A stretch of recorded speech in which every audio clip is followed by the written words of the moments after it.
Hello, Clem. We can see, Hello. we can see and hear you. Absolutely. Here I am. Fantastic. That looks like a well-warmed study there. No, it's funny enough, it's not that warm at the moment. It's very cold down here in Somerset West. Ooh, I heard it was beach weather that side of the world, though, a day or two ago. No. It's been over the last 2 days, very cold. So, Clem, let's just talk about your audio because you're quite soft. No, well, don't worry. When I'm talking to you, it's going to be like that. And okay, fantastic. So we're going to go live in 4 minutes with pre-chat, pre-banter, and we'll chat to a few people, including yourself. We'll talk about the weather. We'll talk about what's happening in the world, and we'll talk to our audience as they come in. I see there are about 500 people already on Zoom busy watching, and that excludes the people on YouTube and on Facebook. We've had well over 2,000 devices registered so far. So our history tells us we should expect about 7,500 people watching us tonight. That is humongous, Howard. Well, Clem, you clearly have a following. So, amazingly, we've built up the largest live webinar channel in Africa over this lockdown period. That's very good. And the most views we've got on anyone was, bizarrely, I did an interview with Professor Ellie Schwartz, who had just done a study into ivermectin. And we last night hit 400,000 views of the interview of the medical research into ivermectin. That is fantastic, Howard. And look, so, it shouldn't stop people getting the vaccine as well. No, in fact, people must definitely get the vaccine. And we are on Sunday night. We've got Professor Gilly Regev, who just published in the New England Journal of Medicine this week the results of how long your antibodies last for. And her view is, it makes no difference if you need to get 1, 2, 3, or 4 vaccines. You have to get the vaccine. That's the only way you're going to stay alive during this period. I know in Israel, they're now talking about the booster shot, getting the booster shot. So they're a week and a half into issuing the booster shot. For anyone over the age of 60, you can go, and anyone with immune compromised, you can go get a 3rd shot. And they plan on giving the entire country, whoever wants a 3rd shot. And of course, they're one of the most vaccinated countries in the world, but the Delta variant is wreaking a little havoc. They're having about 3,000 new infections a day, even though about, I think, close to 70-something% of the entire country of all age groups is fully vaccinated. Every morning I look up the figures, not only for Israel, but obviously for several other countries, because it's highly significant that despite vaccination, we still have the high number of new cases, So let me introduce you to Dina Diamond, who's joining us for the pre-chat as well. Dina is both the looks and the brains of the operation. That's why I actually come on these, because I get compliments like that. Very good, Dina. So Dina, the time is about to go 7:45. We're going to pre-chat with everyone coming in. We of course love to hear from people all over the world as they join us and they tell us where in the world that they're watching from.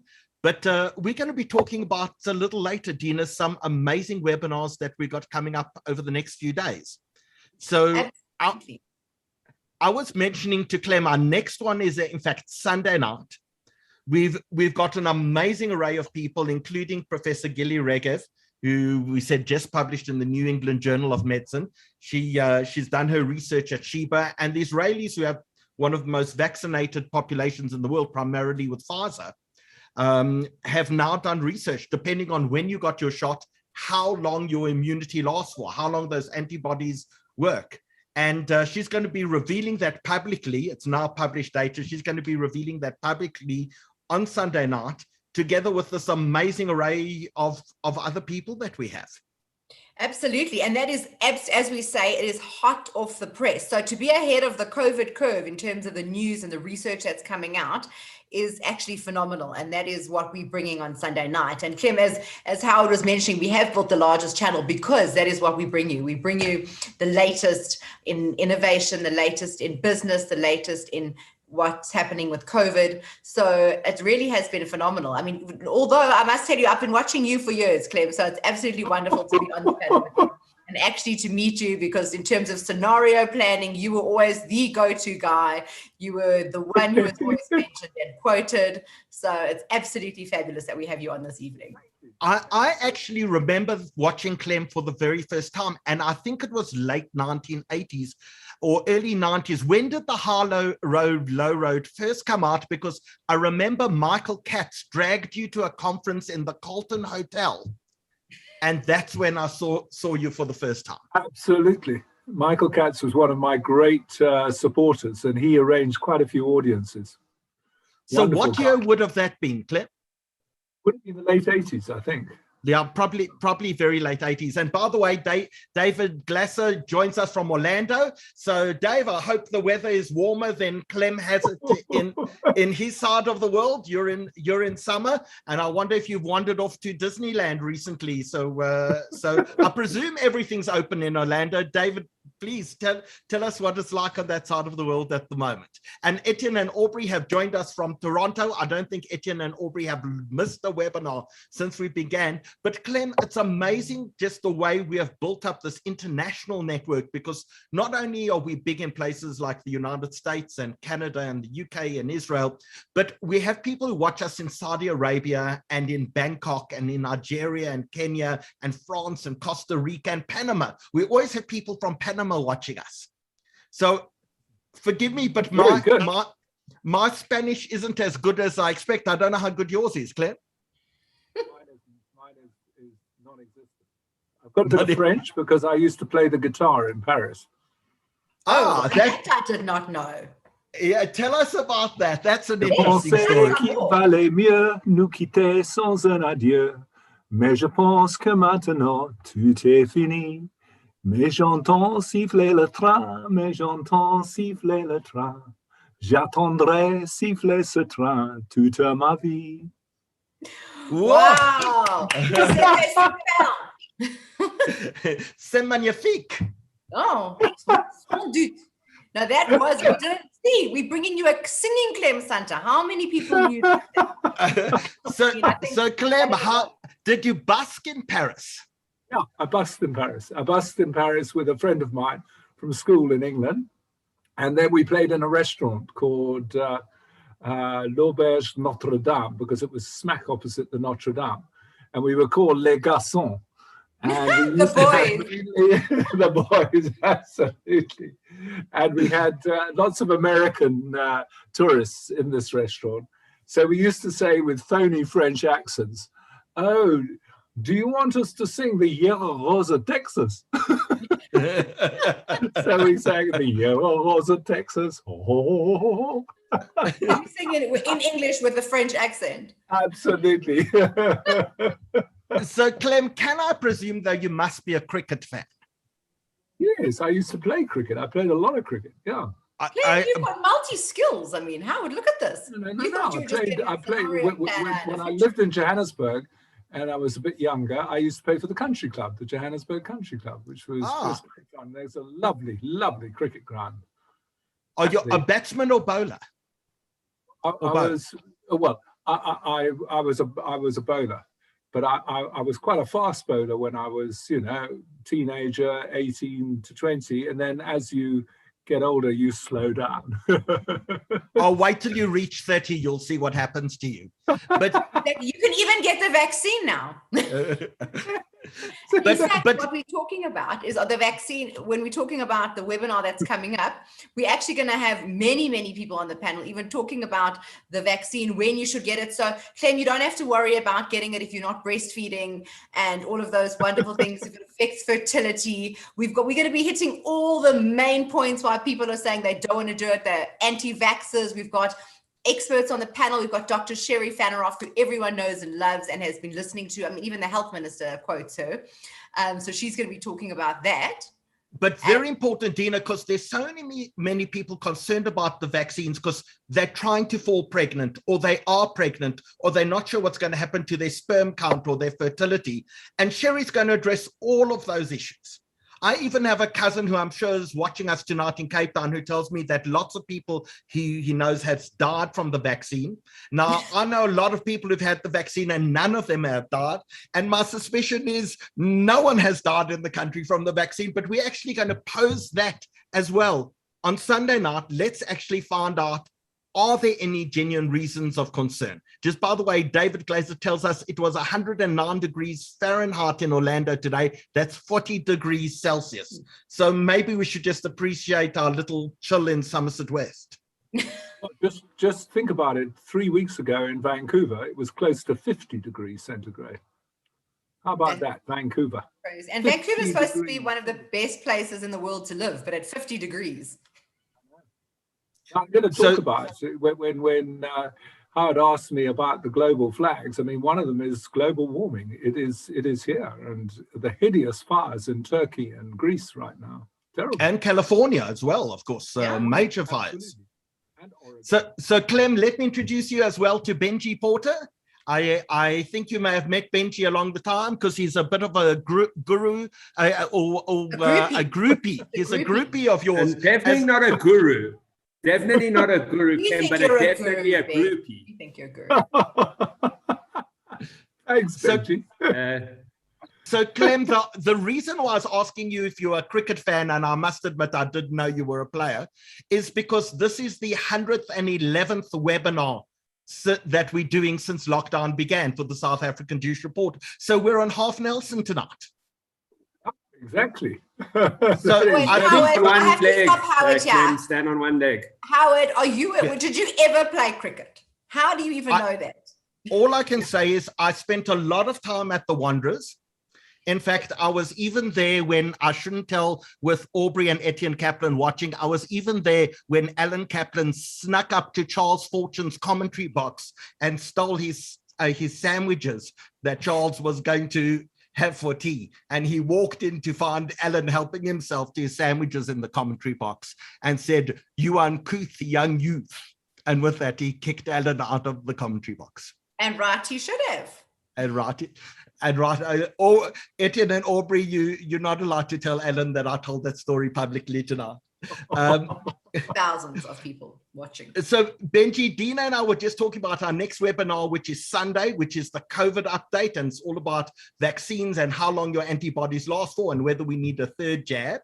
And then it's Women's Day on Monday, and together with the Jewish Women's Benevolent League, we have the music guru, Sean Brokenshaw.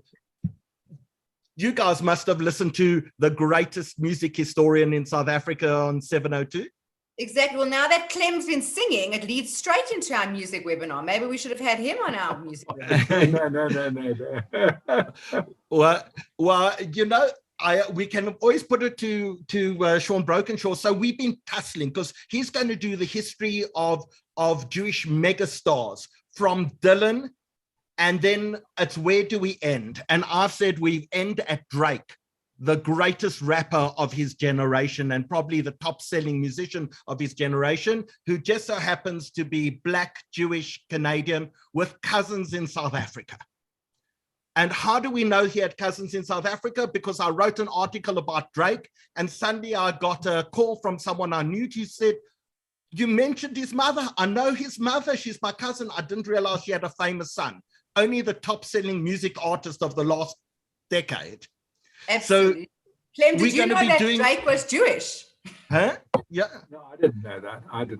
No. Yeah. So I'm trying to put in all the interesting ones that people maybe didn't know, like Craig David is Jewish, and Pink, and some of the unusual characters, not just the Johnny Cleggs and the Leonard Cohens and the Strassens and the Midlers and the Carly Simons and Janet Ians and you name them. We're going to be covering that on Monday evening with the music guru, Sean Brokenshaw.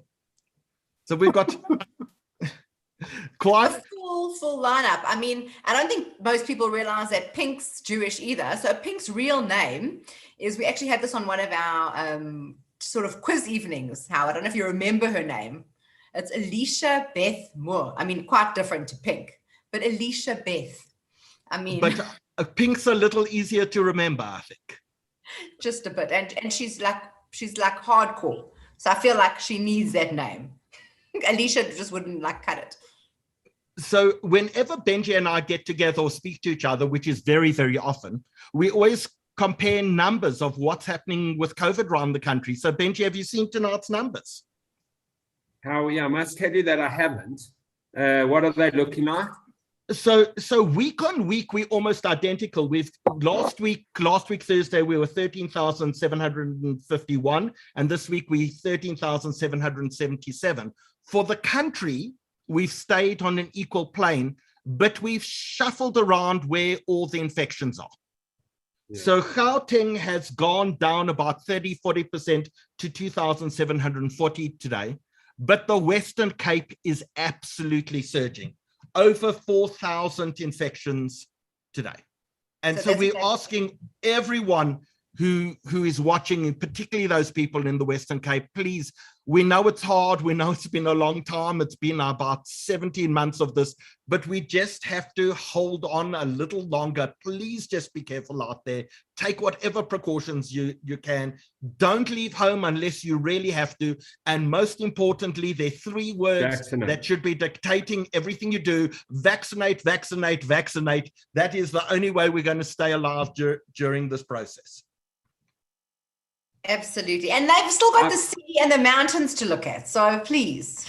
So from their windows, they can look out at the sea and the mountain out there. Yeah, that's in Joburg, when we were in lockdown, we looked at traffic, There was no traffic. We're looking at empty roads. We're looking at empty roads instead of traffic, true. As for those early months of lockdown. Anyway, Howard, I must tell you about my Jewish connection. My mother's cousin, named Theresa Mayer, married Victor Rothschild. Oh, okay. How about that? so Clem, did you manage? And the daughter, Emma Rothschild, yes. Was an exact contemporary of mine at Oxford. And the only difference between us was that I went up at the conventional age of 18, and she was 14. When she went up to Oxford, and she got a first-class honours degree in politics, philosophy, and economics when she was 17. And I presume the brains came from your side of the family. But yeah, she. I think she's still the youngest student Somerville College has ever had. So yeah. Clem, when you were at Oxford, which college were you at? New College, Oxford, because that went with my school. I was at a place called Winchester College, and William of Wykeham in 1382. How about that? 1382. That's, 600 and something years ago, 640 years ago, founded both the school, Winchester College, and this college at Oxford called New College. So most Wykehamists, as we're called, go to New College, Oxford. So Dina has been dying to do a webinar about the royal family. I'm going to do it. You're a royalist, Clem. But you're competing with the Crown. Well, that is exactly why, because I watched the Crown and now I'm completely obsessed. Yes, exactly. So are we all. So if anyone's watching us, the real life antics of Harry and Meghan, Exactly. That's why I was already obsessed with that. Then I've now actually learned the history, even though people say it's not all 100% historically accurate. So I do take that into account. However, I do believe a lot of it to be true. So David King is reminding me that we mustn't forget Amy Winehouse on our webinar on Monday night. I promise we won't. And Barbara is saying to us, don't forget tonight. In fact, we're having a cabinet reshuffle at 8:30. And pieces. Clem, you look in shock at our cabinet reshuffle. We've only been anxiously waiting for this for about 3 months. I know. I know, But I know, as- but I didn't, but I've been doing stuff all day here, so I didn't know that it was going to come this evening. Wow. So as the cabinet reshuffle happens, we'll tell you if there's anything of notice to tell people. But while Dina has been battling to get her royal family connections together, last week, of course, we had half of the Zulu royal family on. We had Prince Mangosuthu Buthelezi, and we had a few of the other princes of KwaZulu-Natal. And so, Dina, I beat you to the royal family webinar. We just chose different royal families. Absolutely. Mine have some extra jewels. But less drama. I don't know. My royal family have the Ngoyama Trust that may be as valuable as all those royal jewels. Exactly. And Wendy Mechanic says last week, absolutely awesome. Thanks, Howie. So the time has just gone 8 o'clock. A huge welcome to everyone tonight. We're expecting a massive crowd. We're nearly full on Zoom tonight. So if you do have friends or family or people who are trying to get on, please remind them that they can watch us on YouTube and Facebook as well, because we've had thousands and thousands of people registered for tonight's webinar. And that really pays tribute to one of the greatest thinkers and minds in South Africa. So Clem Sunter, to you, a huge welcome and thank you for joining us this evening. I think we're going to have a spectacular conversation and evening. We're going to talk about this book over and over again, Thinking the Future. We'll tell you where you can go buy it. It's an absolute crucial read. But Clem, what number book is this? I have to tell you, if you go to Amazon books and you Google and then you Google business forecasting and planning, this morning it was number 2 in that category on Amazon books. So I feel quite good. Who beat you to first place? We can get them, Clem. We can get them. But what I number actually don't know, but it is amazing that the book has sold so well on Amazon. And I don't know who's buying it, whether it's all South Africans or whether it's people overseas. But it's only been out a month since July the 1st. And yes, it's now regularly in the top 10 on that category of business planning and forecasting, and also futures trading. That's the other area where people seem to be buying the book. So yeah. It's remarkable, but not surprising. What number book is this of yours? Is this 17 or 18? 20. 20. Oh, okay. I've missed out on a few. It's like cricket, I've scored 20. You scored 20. Well, on behalf of the South African Juice Report, a welcome to everyone. Tonight is our 111th webinar that we've run since lockdown has begun. And given the fact that in cricket, 111 is half Nelson, the tradition is you lift your feet up and you don't put them down until 112th webinar. So seeing our next webinar is only on Sunday night, everyone may have to have their feet in the air for a very long time. But a reminder to everyone that the latest edition of the South African Juice Report is in fact out, and you can go get your copy at Exclusive Books or CNA or your local synagogue or your butchery or your deli or Pick and Pay, Checkers, Spar.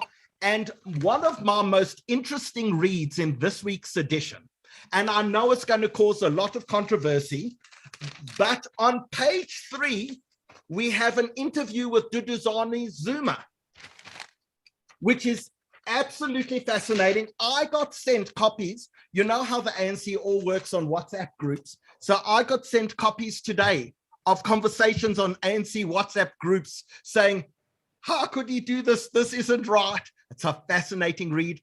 Strongly suggest you all go out, get your copy of the Juice Report, read what Duduzane Zuma has to say. And if you can't get a hard copy of the Juice Report because you're not leaving your home, and we certainly hope those people in high hotspot areas around the country are not leaving their home when there's COVID around them, go on to www.sajr.co.za. It's our website. You can download either the entire edition or alternatively, you can pick up each individual article as well.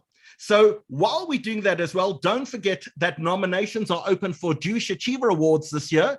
So we've got 9 categories ranging from Lifetime Achiever to Humanitarian, Community Service, Art, Sport, Science and Culture, Entrepreneurship, Clem, I know entrepreneurship is very important to what you're going to be talking about tonight, but we celebrate the entrepreneurs in our community, business awards, we encourage and create role models. And so we want everyone to go out and nominate for Jewish Achiever Awards this year. And we're going to be talking a lot about entrepreneurship over the course of the next hour and a half or so. And just very quickly again, to let people know, Dina, Sunday night, what's on the agenda? So we are talking COVID update. We have got from the latest research in COVID, we are finding out if the vaccine is effective, what about the third jab, and we are talking to a multitude of doctors and specialists who all talk about does it affect fertility? Does it affect breastfeeding? What are the questions? What are answers? Do you have people actually died from the vaccine? We will be answering all those pertinent questions with experts on every single one of them on Sunday night. It is a webinar not to be missed. And like all of our webinars, of course, this is a conversation. It's not a one-way dialogue. So please remember, at the bottom of your screen is a Q&A button. You can click it and put a question there at any point in time. And if you're watching on YouTube and Facebook, just put a question in the comment section or comment in the comment section. And Danny and Britt will be moving that across onto our Zoom platform so we can answer any of those questions. But Dina, there's another webinar also coming up on Monday night, isn't there? Yes, absolutely. And that is going to be the music guru, Sean Brokenshaw. And we're going to be doing Jewish music from Dylan to Drake. Yes, Drake was Jewish. Pink. We're going to be talking all the greats. We're going to go through it. It is going to be riveting. It's going to be spellbinding. People that you never knew that were Jewish, that have contributed and become icons in global music. So also just a delightful one that's going to lift your spirits, lift your soul, probably get you singing along. So absolutely. Gather around people wherever you roam. I admit that the waters around you have grown. And soon you're going to sink to the bottom like a stone, for the times they are a-changing. Clem, I love it. Clem, you need That's it. They dropped the mark. You need your guitar. Literally drop the mark. We having you back on our next music show, Clem. That's for sure. But Clem, Johnny Frankel always says I have to let people talk, and we're going to let you talk in 1 second. But before we do that, we're going to be talking about your new book, and we want everyone to know about this book. So Danny, if you can just put up on your screen, the new book is called Thinking the Future. It's Clem's 20th book. It is available on Amazon, and we'll be giving you this link right throughout the entire night. You can go book it. Clem, you're just saying to us you're number 2 on Amazon in the category that deals with future planning, scenario planning, number 2 in the world at the moment with this book. Business forecasting and planning. And yeah, it's quite nice that to have had such a response to the book. And it's because we're teaching ordinary people how to look at the future. This isn't about governments and nations and companies. This is about how you, as an individual with a family, look at the future.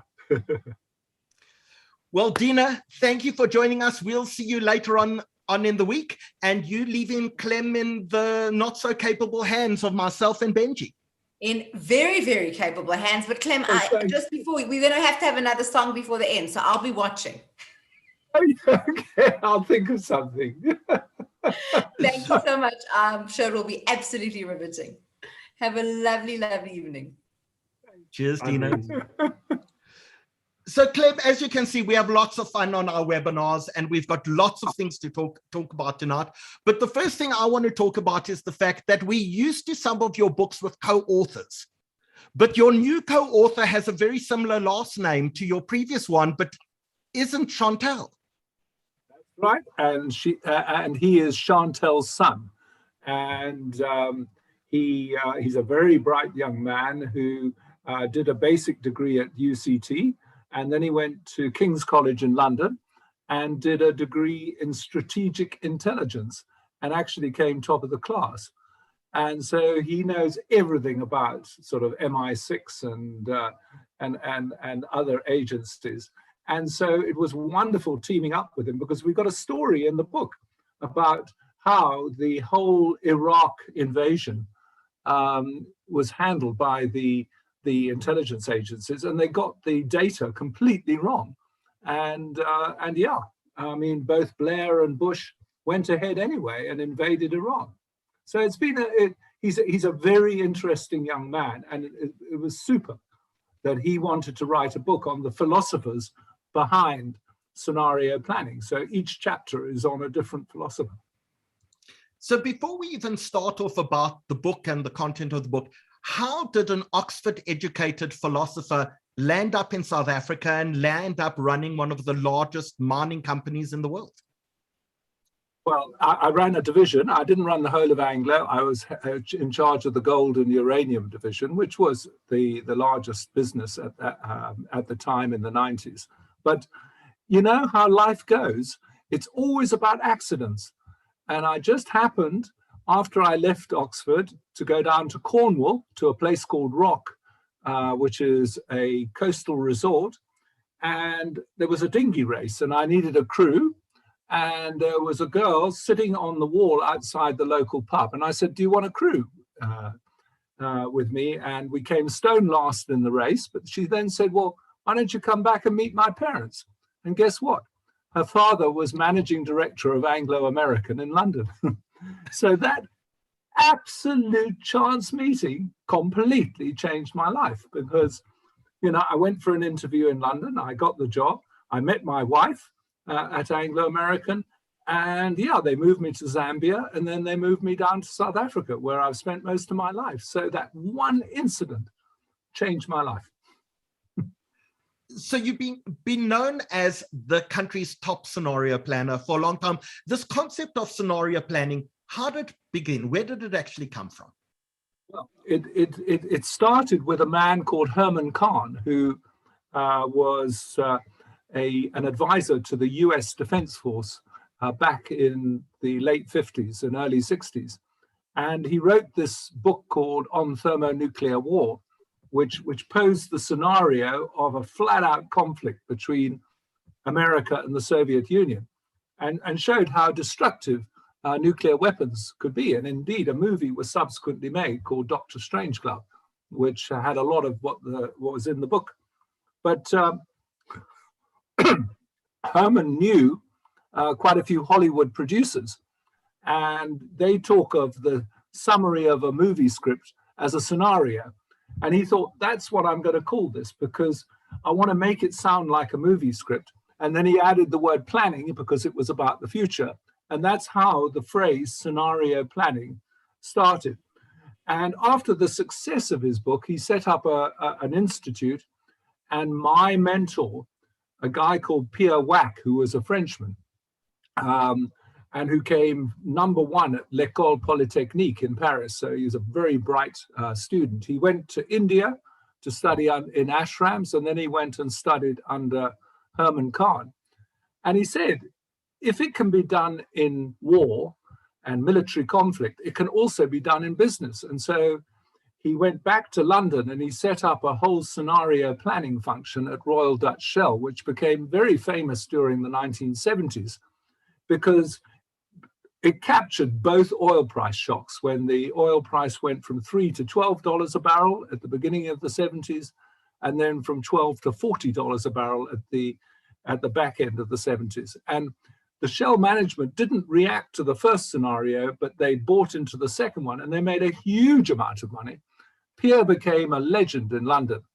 And so in the early 80s, as the largest mining company in the world, we decided to invite him to Johannesburg to give us a lecture on scenario planning. And Pierre bewitched us because he looked like a futurist. He had a goatee beard, he had hooded eyes, he had a bit of a ponytail. And the chairman turned to me as the secretary of the executive committee and said, would you like to take this responsibility on in addition to mining? And I said, it was Gavin Relly. I said, Gavin, I'd love to take it on. And that started a relationship between me and Pierre, which lasted till the mid-90s when he retired from Anglo. So it was absolutely fantastic, because we did those scenarios on the world and South Africa in the mid-80s, which obviously had quite an influence on the country in terms of taking the road to democracy. So in fact, you came up with this concept in South Africa of the high road and the low road. And in essence, what you really explained to all of us is that we have choices in life and every choice has a consequence. And we shouldn't just stumble across the road. We should plan specifically what outcome we want to achieve and then designate a road in order to get there. So tell us a little about that high road, low road concept. Yeah, it's not quite like that, because one of the points that we subsequently make is that there's a hell of a lot of stuff out there that you don't control. So when you write scenarios, there are plenty of forces in those scenarios that you don't control. We call them the rules of the game if they're trends, and we call them key uncertainties if they're variables. But what you can do is influence which scenario comes into play. And if there are enough people that you can get behind you, then you can obviously change the future from one to another scenario. And in terms of the high road, obviously, FW de Klerk was already seeing Nelson Mandela, and there were already quite a few straws in the wind that the National Party was changing. But I think what our exercise did was give them a lot of impetus, because I spoke to tens of thousands of people, and so did two of my Anglo colleagues, where we said, you are offered the high road of negotiation with the ANC, which could lead to a settlement and allowing South Africa back in the world, or we take the low road of increasing conflict, which could lead to civil war and South Africa becoming a wasteland. And I did a talk to the cabinet, and I remember P.W. Botha turning to F.W. de Klerk at the end and saying, I'd like this man to talk to all the parliamentarians, to the armed forces and to the police, which I did. And because I think Pick was a very, he was a real reformist individual. And so it was an amazing thing for, Pierre to experience that he could help write scenarios that changed the course of a nation as opposed to a company. And he said that to me. He said, it's amazing, Clem. I never thought I would be doing this kind of work. And it was successful because we did become a democracy. And the charming thing about scenario planning is that we didn't predict it. We didn't predict it. We just said it is a possibility. And if there are enough people who participate in trying to make it happen, it will happen. And that is, as you said, the thing which scenario planning can do. It can motivate people to take the positive scenario by telling them what the negative scenario is. Whereas if you just say, I'm forecasting this and it's got such and such a possibility, that doesn't motivate anybody. And in international literature, the most popular books at the moment in the world are about forecasting. There's a book called Super Forecasting in America, and another book called The Signal and the Noise. And they're all about how you should have predictions and probabilities attached to those predictions.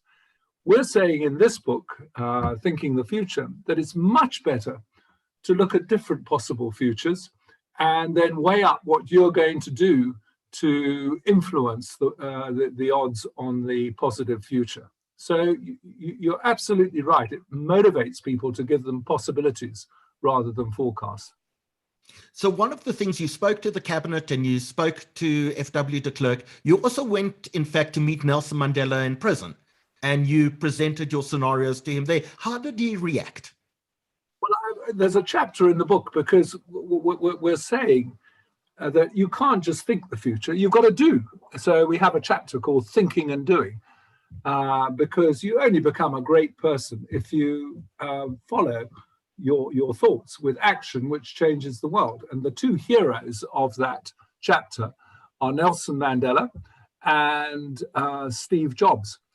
With Nelson Mandela, he wanted to understand the future. So with his legal background, he kind of cross-questioned me about what was going on in the world in terms of, how socialism was changing. And he particularly wanted to understand why China was so successful, whereas Russia wasn't as successful. And I told him it's because, you know, Deng had allowed individual Chinese to create wealth for themselves. And even though the Communist Party was still in control of China, they had allowed this element of capitalism into their system, which meant that their economy had grown much faster. And of course, it went from the 100th ranked economy in 1978 to number 2 today, and probably will overtake America by 2030. So it is the biggest miracle of modern times taking place in a communist country, but they did relax the whole economy in terms of creating entrepreneurs and allowing them to create wealth for themselves. And that was the key. So it was questions like that, and education and what should be taught in schools. Yeah, he'd read my book, The World in South Africa, in the 1990s. And so I kind of answered questions. And then we had lunch. So it was about 2 or 3 hours of discussion. And then we had lunch together, and that's when he talked about his own past and life in prison. He was absolutely charming, and he showed his passion for reconciliation between people in South Africa. And I came back to my Anglo colleagues and said, if this guy gets out of jail, because he didn't tell me, even though it was a month before he was being released, that he was going to get out.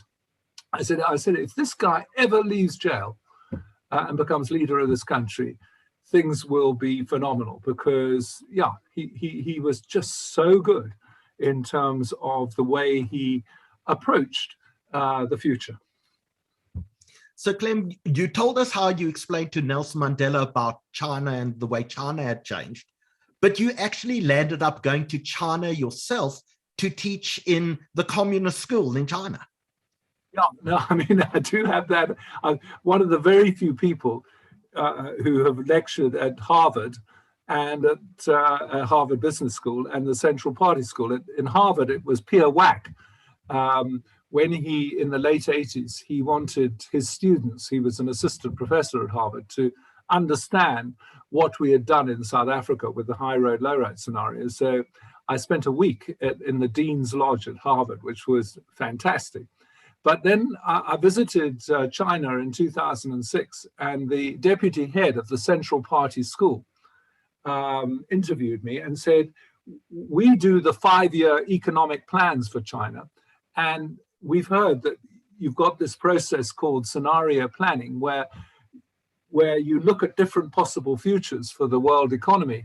And we think it might be a very good tool to road test our 5-year economic plan. So would you mind coming to the school and talking to our top strategic professors? So off I went to the school, and it wasn't like going to Harvard or Oxford, because the school is actually protected by the People's Liberation Army. And so when we drew up in the Anglo Audi, I thought, I hope we are expected to arrive. Anyway, I went in, and I was shown to a classroom, and I had these people sitting around the table, and I showed them how scenario planning worked. And then I said to them, is there anything at the moment that you really fear that we could develop into a scenario so that it's actually a practical exercise? And they went into a huddle and they said, yeah, we've got $1.75 billion worth of American bonds. And we're very worried that America may actually have a crash. And we would like to have a scenario on what could happen. And so we actually did write a crash scenario, and the principal flag, which we felt would indicate that this scenario was coming into play, was a drop in property prices in America. And after I finished the session, it was quite interesting, because in the last quarter of 2006, property prices leveled out in America. And then in the first quarter of 2007, they dropped. And I remember the school saying the flag's going up, and they gave a 50% probability to a crash scenario in about February, March 2007. And then, of course, when the markets started falling in September 2007, they bumped it up to 80 to 90%. And then 2008, it was 100%. So it was actually a very good practical example of how scenario planning works. Now, whether they actually said, we're going to stimulate the internal economy to make up for loss of exports to America, I don't know. That wasn't part of my remit. But it was a fantastic session. And they said you're only one of very few foreigners who've been allowed in the schools since Mao Zedong founded the school in the late 40s. And they gave me a drink around the swimming pool in the middle of the school afterwards.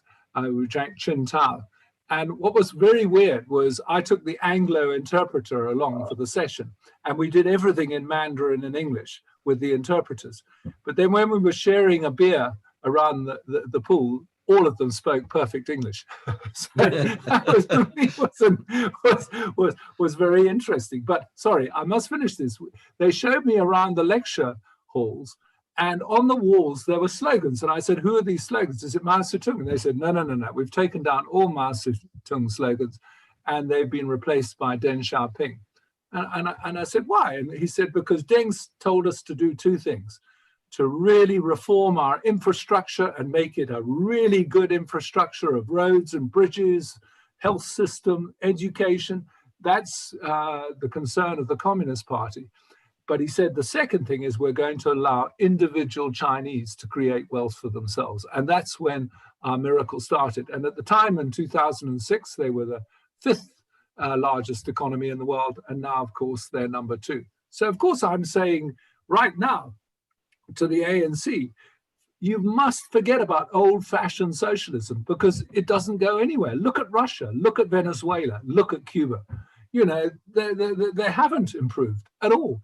Whereas China managed to reform their definition of socialism, and look where they are today. And that's what we've got to do in South Africa. We can't go on with this old-fashioned socialist rhetoric. We've got to create an entrepreneurial economy like China did. So, Clem, I know Benji is very anxious to ask you one question in particular. You were one of the people who drew the scenario of a flag that the American property market was overpriced. But one of the scenarios you also did was that there could potentially be a religious-based terrorism attack on the United States. Benji, I know you have questions relating to that you want to ask Clem. You know, Clem, some time back, I went to a talk of yours, and you spoke about a phone call that you got from the FBI around 9/11, because you released The Mind of a Fox, I think 3 months before, which spoke about that scenario. Maybe tell us that story. Yeah, it was interesting. I wrote this book called The Mind of a Fox with Chantal Ilbery. That's Mitch Ilbery's mother. And we decided that, you know, to really get people's attention, we'd write a letter to the President of the United States, George Bush. So we said, "Dear Mr. President," and then we said, if you want to leave a legacy that everybody remembers, you've got to think like a fox. And therefore, you've got to start thinking of possible different scenarios. And we said that one of the things which has been growing during the late 80s and 90s is a growing conflict between the major religions of the world. And secondly, you know, terrorist movements are actually getting much more sophisticated. So the one thing you cannot rule out is a major attack on a Western city. And we published the letter in June 2001. Well, we published the book in 2001. And of course, the attack happened in September. And about 6 months after the attack, I was rung by the State Department, not the FBI, who said, we've done a literature search and we found yours is the only book published anywhere in the world that, you know, in a scenario captured the idea of a major terrorist strike.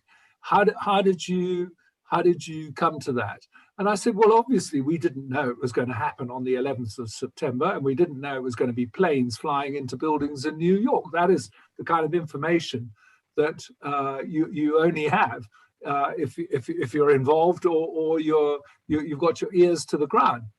But I said the idea that the risk of a major terrorist strike had risen Absolutely. We captured that because one of the points of being a scenario planner is to capture the major forces that are changing the world.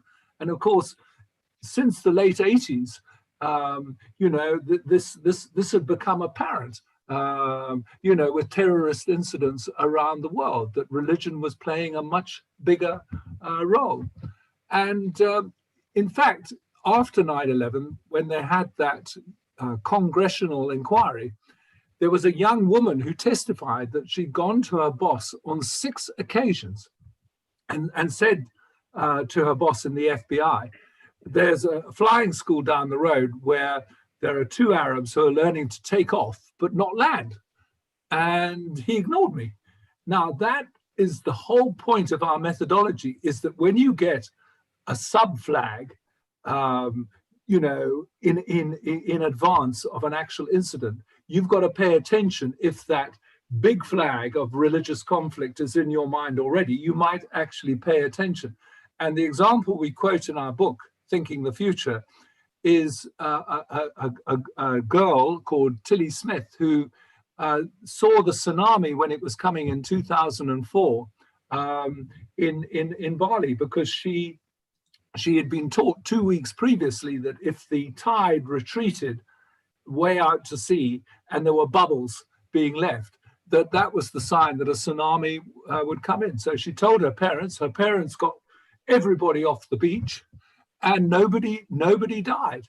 And that's the whole point of scenario planning. Is you're not going to capture the future exactly, but you know exactly which flags to look at. And we have another example in the book, which is the Capitol Hill invasion on January the 6th, where we said it must have been obvious to the intelligence agencies in the build-up to January the 6th that there might well be a march on the Capitol.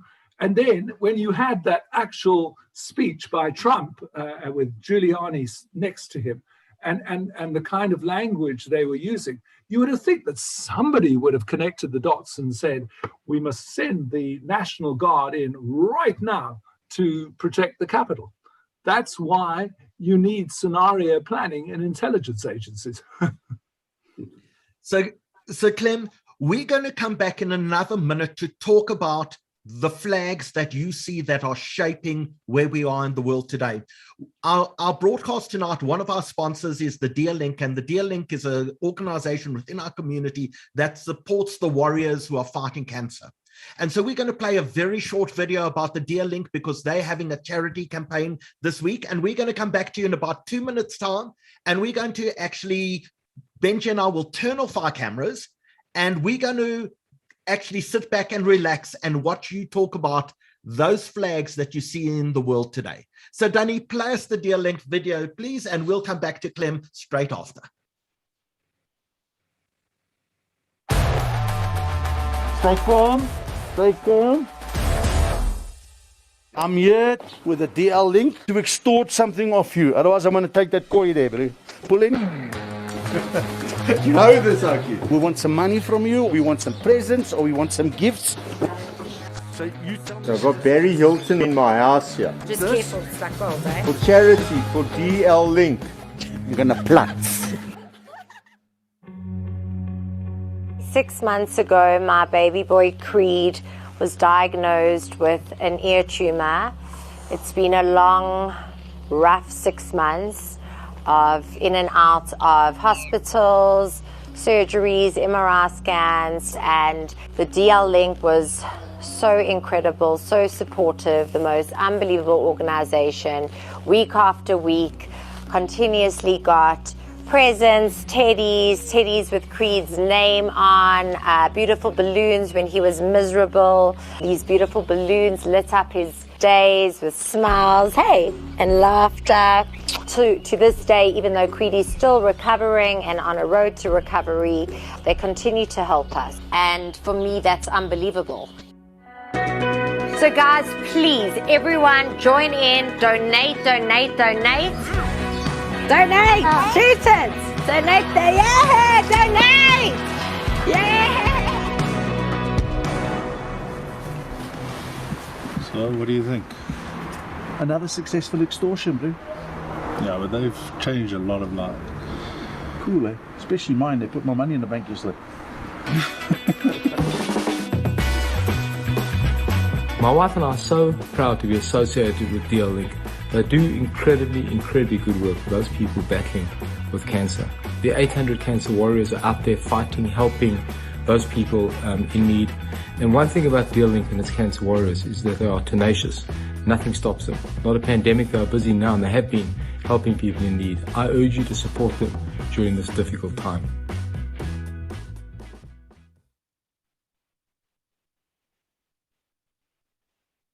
So the charity campaign is on. Danny's going to post the links into the chat section, onto Zoom, onto YouTube and Facebook.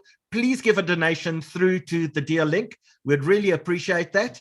And Clem, just to answer very quick questions, someone said to me, we're only talking about Amazon, but your book is available at Exclusive Books and I presume CNA and anywhere around the country. Thinking the Future, highly recommend. We'll give you more.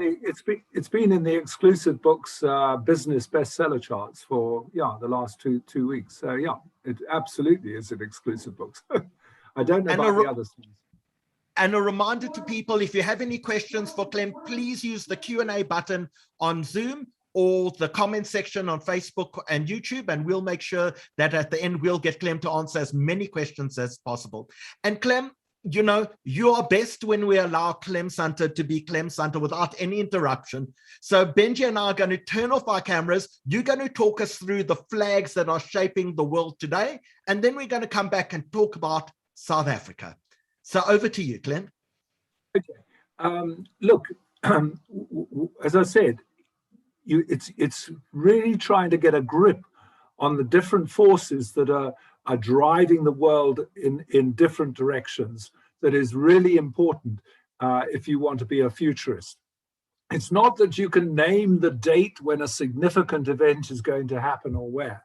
It's just getting a general idea of how the present is being driven into the future, and then considering the different possibilities that can flow out of those forces. And we like to call those forces flags. And there are some global flags that clients have raised with us, with Chantel and myself, over the last 7 or 8 years, even before the pandemic struck. And the first flag has been the religious flag, which, you know, we had 9/11 and we've had a few terrorist strikes in Western cities. But of course, the place where the religious flag is most prominent right now is in the Middle East. And obviously it concerns of concern to Israel. You have Iran, where America pulled out of the nuclear agreement, and now there seems to be a lot of toing and froing as to whether America will actually go back into that agreement. But of course, Iran may well be edging towards building a nuclear weapons capability, and that's obviously of great concern to people who live in the region. There's what's going on in Afghanistan and the American departure from Afghanistan and the Taliban successes in re-seizing territory. Some people talk about 50% of the country of Afghanistan now being in the hands of the Taliban. Obviously, there are other issues like the Sunni-Shia rival between Saudi Arabia and Iran. And you're still seeing incidents elsewhere in the world related to this particular flag. So you cannot take it out of your radar system. And obviously, if you are in the Middle East, you've got to play some serious scenarios as to what is the best thing to do in order to ensure that the religious flag doesn't turn into a really nasty scenario. The second flag we've talked about is the red flag of the old communist countries, Russia, China, and North Korea. Obviously, with Russia, the relationship with Europe and America changed when they annexed Crimea, and there are still sanctions between Europe and America on the one hand and Russia on the other.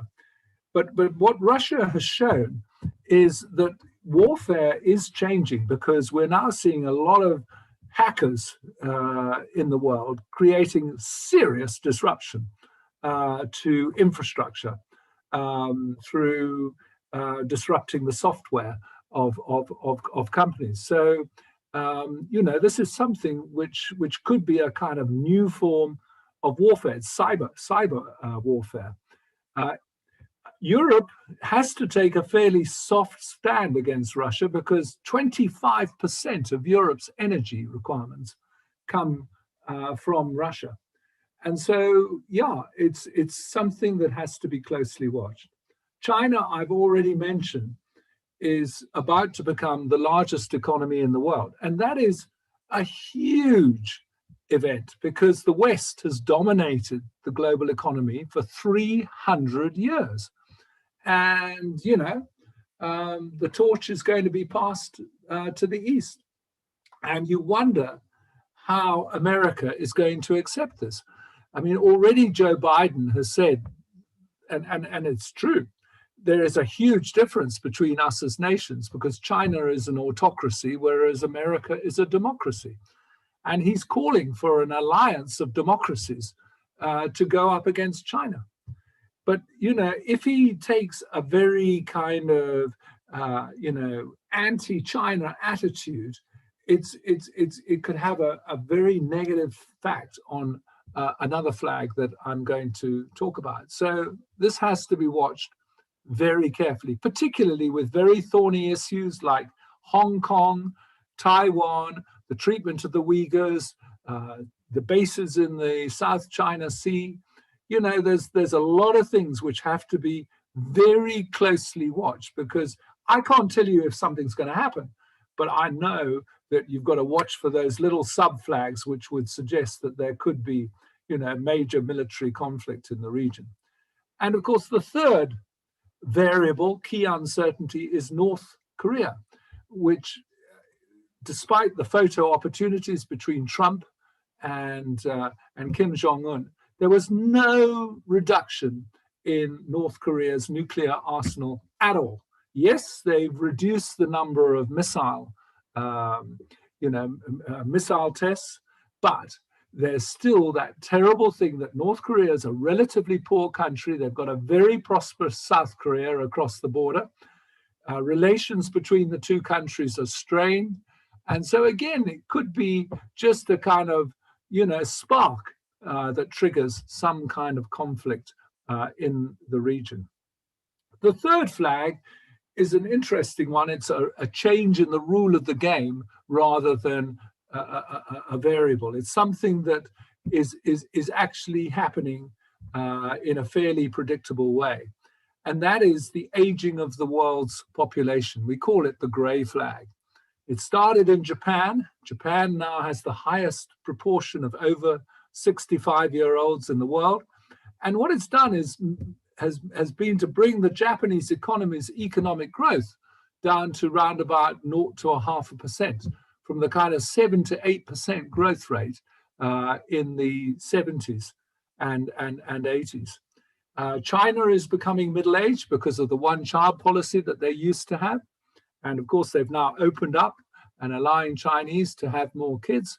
But a lot of Chinese have got used to having just the one kid. So the Chinese population is becoming middle-aged, and therefore its economy is slowing down. Europe, again, is one of the oldest populations on Earth. Italy and Greece are the two oldest countries in Europe, and Italy actually has a declining population. So again, economic growth prospects are limited. America is still a young, resilient population. It has plenty of immigration. And so America's economy naturally is going to grow faster than Europe. So it is an important issue, but as well with the gray flag is the issue that we now have nearly 8 billion people in the world. And I remember doing a session with Interpol in 2012 in Paris, where we were looking at the 10 greatest threats to the world over the next 20 years to sort of 2030. And they put as the number one threat, and remember this was 2012, was porous borders. It wasn't drugs, it wasn't firearms or, you know, movement of illegal weaponry. It was porous borders. And boy, have they been proved right. That you're seeing the West almost going back into a gilded cage because of the thousands of illegal immigrants that wanted to get into Western countries, from Africa across the Mediterranean, from Arabian countries, from South American countries into America. This problem is not going to go away because we've got so many people in this world now. And I'm not sure how it's going to be handled. But just remember this, that the last century was built on globalization, which involved the free movement of goods and people. And now we're moving in exactly the opposite direction because, you know, developed countries are feeling fearful about that they will be overwhelmed with illegal immigrants. The next flag revolves around technology and social media. We're seeing this incredible division opening up in many societies because, you know, social media means you can communicate with anybody, you can create movements, and you can create very virtuous movements like Greta Thunberg and her climate movement, but also you can create incredibly evil movements as well. And nobody debates anymore. They just watch websites or listen to people who support their views. So the difference between right wing and left wing has actually deepened because of social media. I don't want in any way to say that social media isn't a positive force for change, because we all know it is. It's been fantastic, the additional approach that we can have to knowledge and things like that. But it has deepened this kind of division in societies. And that is made even worse by the level of inequality in the world, where since the financial crash of 2007, you've seen the super rich getting back to being super rich. But the middle class and the working class have had a fairly tough time. Wages and salaries haven't gone up very much since 2007. So you see this widening gap, and that's, of course, what Trump used to get into power in 2016. It's what Boris used to win the Brexit referendum. He pitted the north of England against the south of England, and particularly London. And so we're seeing a major change in the dynamics of society and politics as a result of what we call the anti-establishment flag. And then the most important flag of all is the green flag of climate change. One of the big takeaways for me is in talking to climate change experts around the world now, they say the biggest thing that has happened is that what they thought would only happen in the kind of end of the century is happening right now in terms of extreme weather patterns. You've seen the rains in Germany, in Belgium, and in the Netherlands, and whole German villages were wiped out. They had a 1 in 1,000 year rainfall in the center of China recently, and as for fires, you're seeing them everywhere in the world. Right now, Turkey is combating huge fires, and so is Greece, and so is California, and so is Oregon. And so, we're going to have to do something about climate change. But, nobody has actually done anything yet. We've had a lot of thinking. We've got the Paris Accord, but, we haven't really got a real plan. Everybody says drive electric cars, but of course, you've got to consider how the electricity is produced for those cars. We haven't got that sort of really refined idea of what it takes to produce a green economy and combat the greatest threat of all. It doesn't matter whether you're Chinese, American, or Russian, or whatever it is. if the planet becomes uninhabitable, it's uninhabitable for all of us. And so we've actually written scenarios in the book, thinking the future, one being Paradise Regained, where we try and minimize our carbon footprint, all of us. And on the other hand, there's a scenario called Pandemonium, where you have climate refugees just seeking refuge all around the world. And obviously, we've got to do something about it. So that is a major flag. And as I said earlier on, the relationship between America and China is crucial, because you need the teamwork between the two countries to lead the rest of the world to a reduction in carbon emissions. And then the last flag, which I'd like to talk about, is the pandemic flag. You know, we actually said in our letter to George Bush in The Mind of a Fox in 2001, one of the other things that he had to be aware of was that in a century, you do have a pandemic. And we said, we don't know which year it's going to be in, but an old-fashioned plague is just around the corner. And that's exactly what we're going through at the moment. We obviously haven't had the casualties that the Spanish flu had in the last century of 50 to 100 million people die. At the moment, it's 4.2 million people, arising from, I think it's around 200 million cases. But the incredible disruption to the global economy, and the fact that for a time you had empty streets in all major capitals in the world, it has been the biggest event of our lives. I mean, my father talked about the Second World War, and before him, you know, my grandfather were talking about the First World War. Well, in our lifetime, it's this. This is the biggest event of our lives. And yeah, you know, we've now got to watch this pandemic to see whether we're going to have more variants, or worse still, the pandemic dies down and then we have another pandemic related to a different virus. So we're going to have to work out beforehand what we're going to do so that we don't suffer some of the blunders that were taken at the beginning of this pandemic. So it's a tough world out there. As we said in our letter to Bush, we've got to move towards being a friendly planet where people work together on issues like international terrorism and on issues like climate change. We don't want the world to become a gilded cage where you have this cage around the rich countries and you have the rest of the world, which to a certain extent is sort of, you can feel that the vaccination program has been quite discriminatory in terms of, you know, the fact is that the West has basically vaccinated a lot more people than Africa and South America and other places. And yeah, to save the world in climate change, you simply can't have that kind of discrimination in the world. You know, we've got to somehow work together and create a friendlier planet.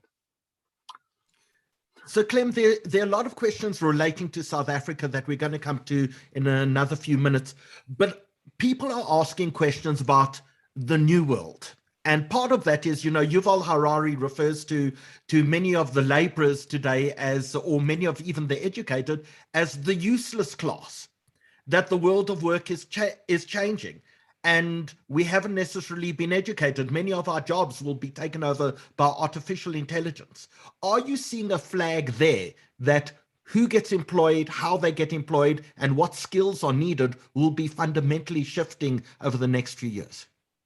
I was leaving that for the South African scenarios because for me, it is the major rule of the game in terms of comparing this century to the last century is around the world of work. And the fact that in the last century, if you wanted to get a job, have a family, and get a pension, you got a good degree, you waved your CV in front of somebody in a big business, and you got a job. That was the way it was. But as you quite rightly say, artificial intelligence, robots have completely changed everything.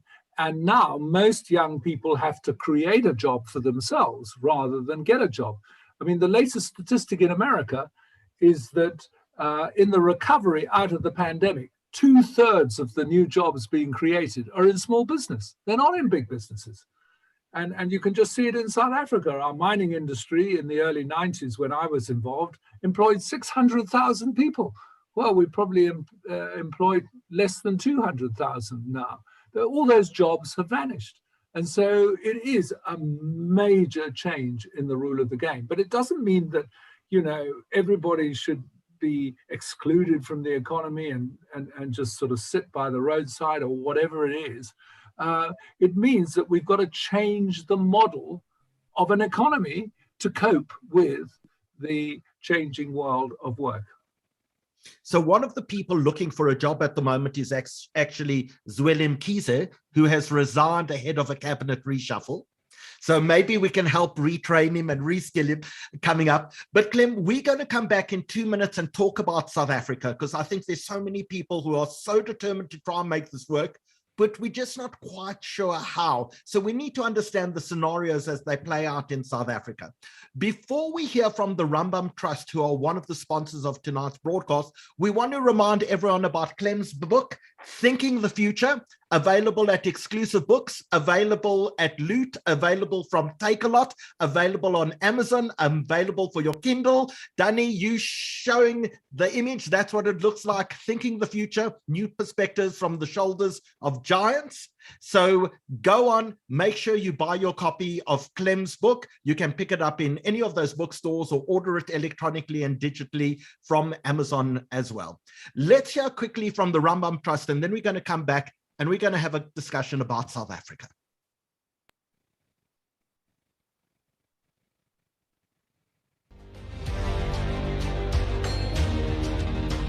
The Rambam Trust is a free loan society and lender of last resort for members of the South African Jewish community. We aim to ensure that our interest-free loan uplifts the recipient and does not become a burden, all done while maintaining the borrower's dignity and confidentiality. Common types of loans include credit card and other high-interest debts, car repairs and purchases, home-related and living expenses, simchas, school fees and university tuition, medical care. Apply for a loan at www.rambam.co.za. Interest-free loans for members of the SA Jewish community.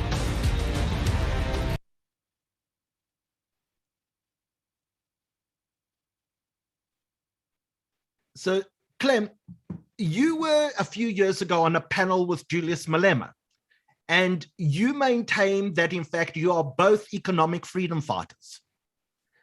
What does this mean for South Africa? Yeah.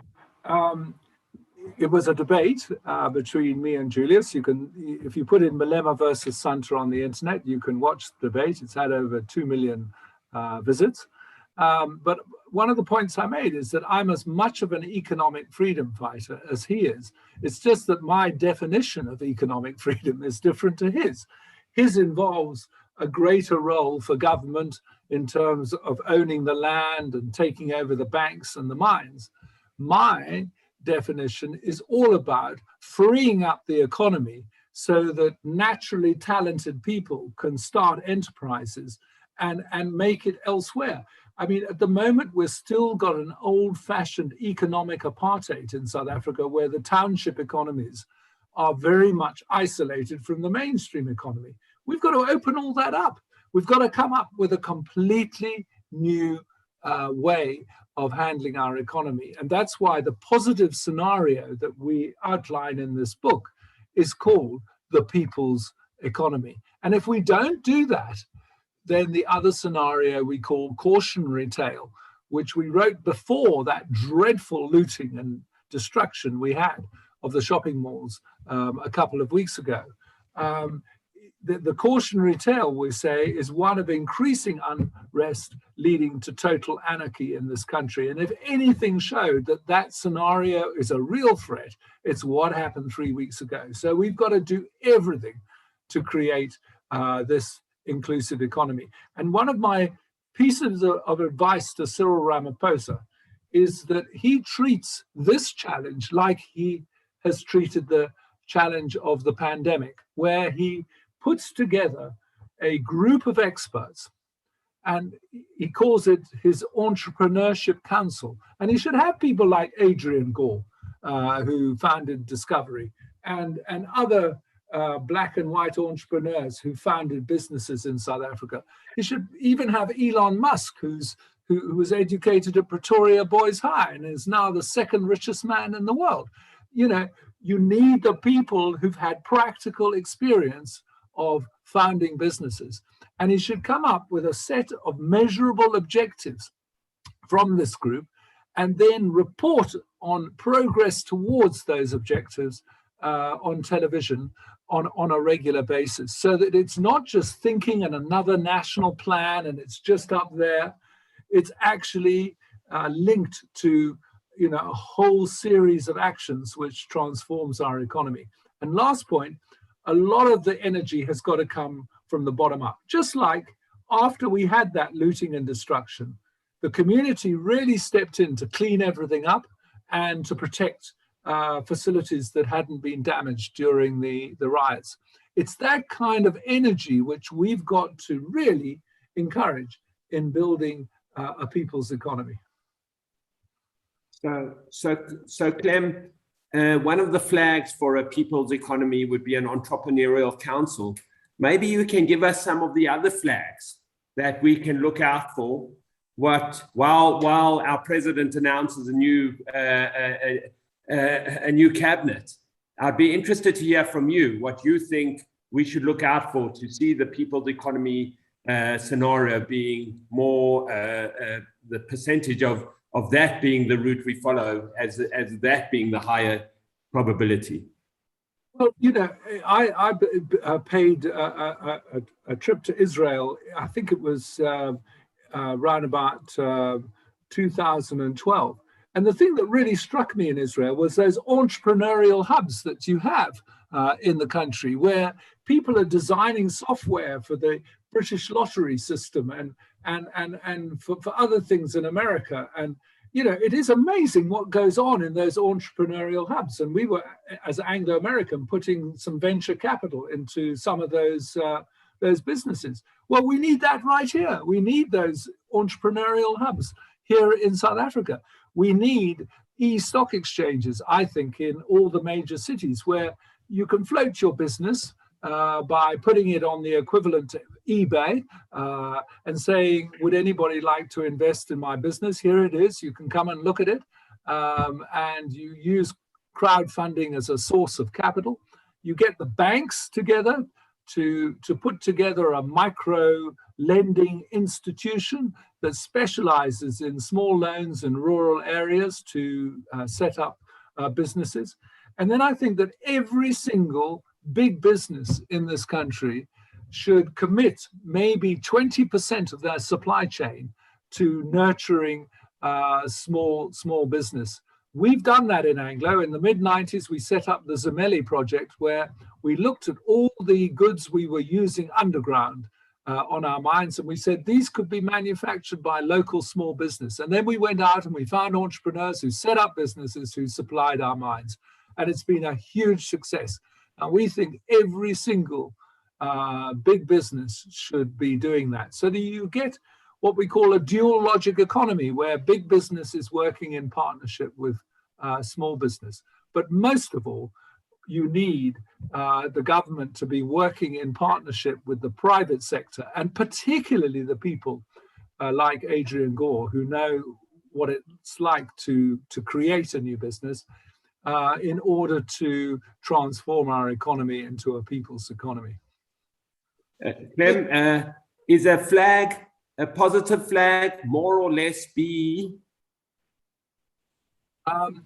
My view is BEE had its place, because we obviously had an economy dominated by white business, you know, when we became a proper democracy. So, yep, we've had black economic empowerment.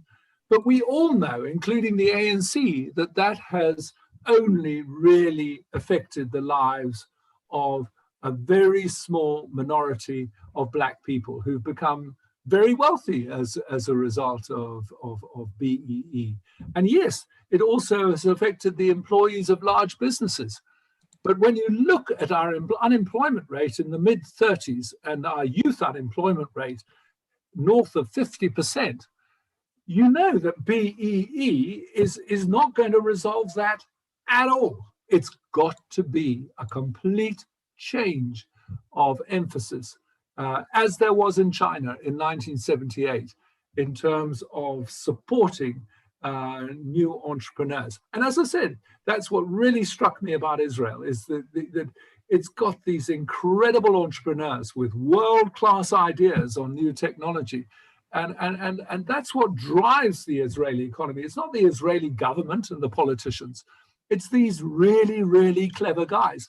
And here in South Africa, I always quote the case of Siubelela Zuza, who was a candidate for an Anglo scholarship when I was chairman of the Anglo scholarship panel. And we asked him, you know, what degree do you want to do? He said, I want to do chemical engineering at UCT.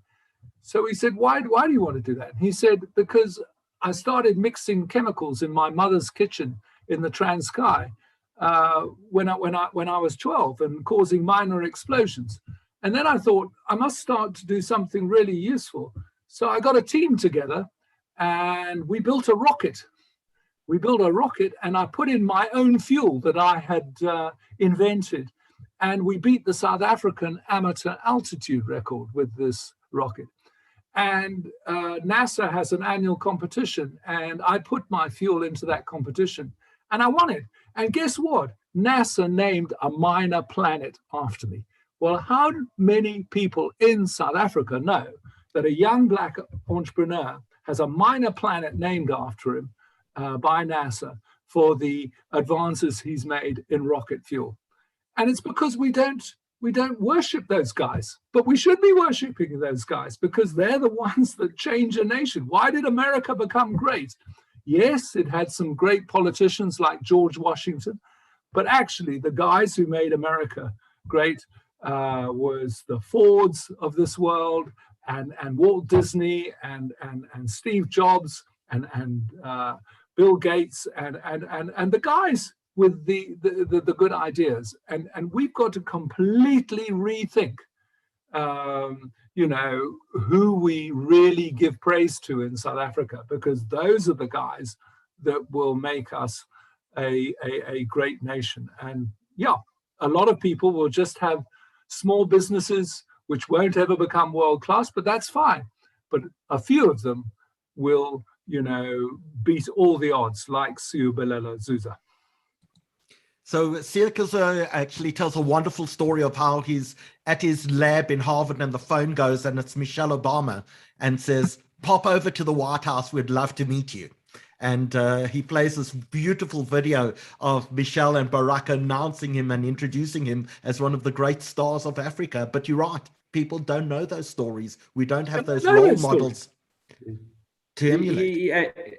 Clem, he spoke at a breakfast of ours, Howie, I think it was 2 years back. Jewish Achiever Award breakfast 2 years ago. And he spoke at a breakfast, and the number of people that knew him were, and there were lots of very successful people there. It was definitely not the majority. And you're right, it's who our heroes are a big issue in terms of a flag. But what other flags would you mention for us to look out for that would be instructive that we can see we're moving in the right direction? Well, obviously there's the very, all the economic statistics that tell you whether you're moving towards a people's economy or the cautionary tale, such as the unemployment rate, the number of new businesses created, the economic growth rate. There are plenty of statistics which will give you a feel for which way the economy is going. But the one thing in this book, Thinking the Future, we don't end up the book, by summarizing it. We actually have an entirely fresh chapter called Planting Seeds, because we focus on education. Because one of the rules of the game for a winning nation is the quality of its education system. I mean, in the 70s, it was Japan. Now, of course, it's Singapore, which, you know, pays its teachers more than anybody else in the world, probably. But they've have this fantastic economy. And so one of the real flags in South Africa is going to be whether we really improve our education system, making use of all the new technological tools and devices. In fact, one of the principal aims here should be to get a device, you know, equivalent to an Apple iPhone in the hands of every single kid in South Africa, so that they have access to knowledge. So, yeah, you know, you'd obviously have to list, you know, maybe 10 flags. You don't want too many because then you get distracted, and say these are the things we've got to watch out for if we want to feel better about South Africa and that we're moving towards a people's economy. And of course, then you have the red flags, which apply to the cautionary tale, where, you know, one of them would definitely be if there's any more incidents of looting and destruction that we saw a few weeks ago. Before Howie asks about that, Clem, I heard you speak, I think it was to Alec Hogg, and what you said is this Entrepreneurial Council should announce the numbers, as we have in COVID, of the, you know, the number of cases and the percentage positivity rate. Talk us through some of your ideas there. I found it riveting.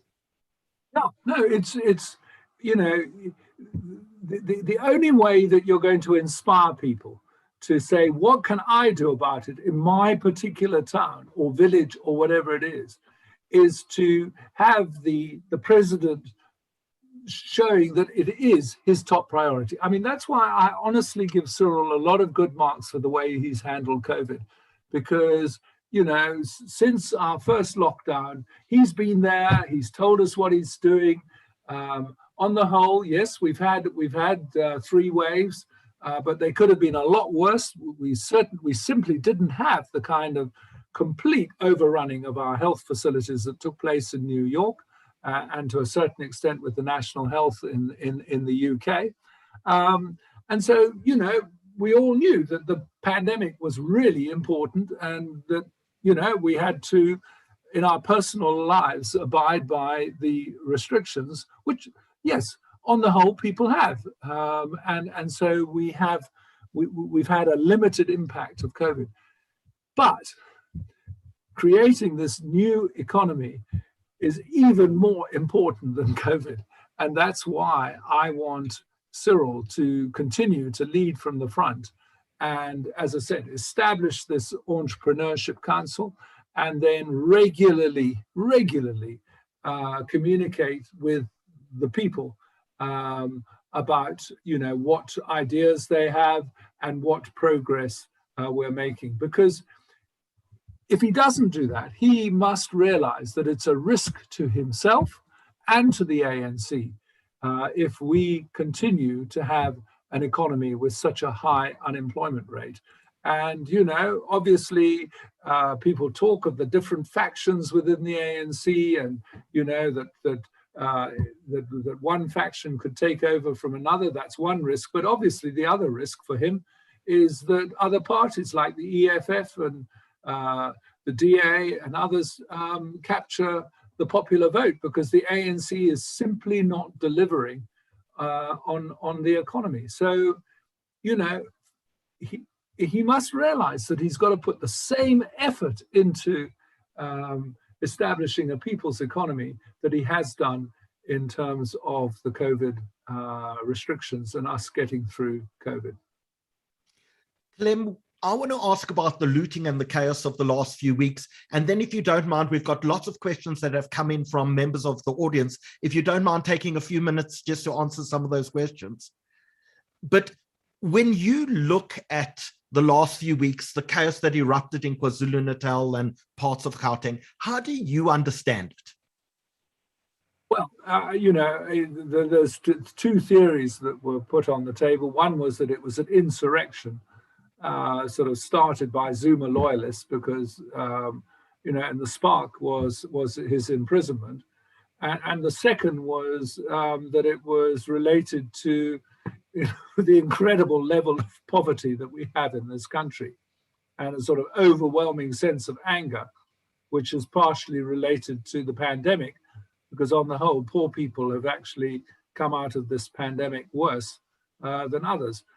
I combine those two theories. I say the spark was definitely Zuma's imprisonment, and but the powder keg was the incredible inequality that we have in South Africa. So what we have to do now to ensure that we don't have another incident like that is ensure that when the powder keg fills up again, it's not explosive powder.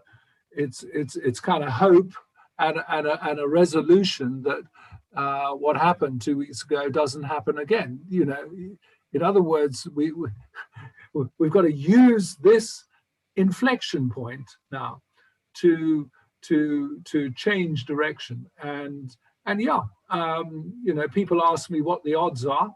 And when I wrote the book with Mitch, we were kind of saying, well, you know, South Africa is pretty resilient. We would say 70% people's economy, 30% cautionary tale, which for a lot of people in other countries would be overwhelmingly negative, because to have a 30% chance, you know, in Canada or say Europe, of a failed state, most people just wouldn't accept those odds and they'd boot the government out. But, you know, we have to be realistic about life here. When that looting and destruction happened, I mean, Alec Hogg asked me, what are the odds now? And I said 50-50. And then, of course, came the kind of community cleanup and, you know, all these kind of community initiatives to protect facilities that hadn't been affected by the looting. And I suddenly became more optimistic again. And so I've sort of gone back to the odds we had in the book, which is 70% on the people's economy and 30% on the cautionary tale. That's the way it is at the moment.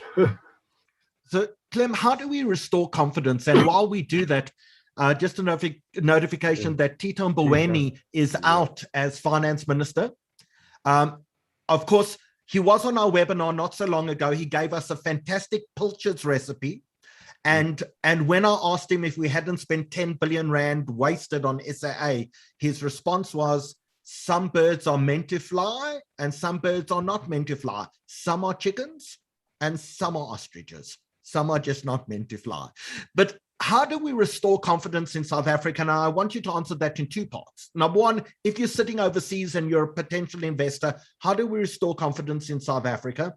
And if you're in South Africa, I think so many people after the last few weeks are lacking the confidence in ourselves as a nation to be able to pull through this. So what should we be doing in order to get through this? And after you answer that, Benji and I are going to look through the Q&A section and come back and ask some of the questions from members of our audience.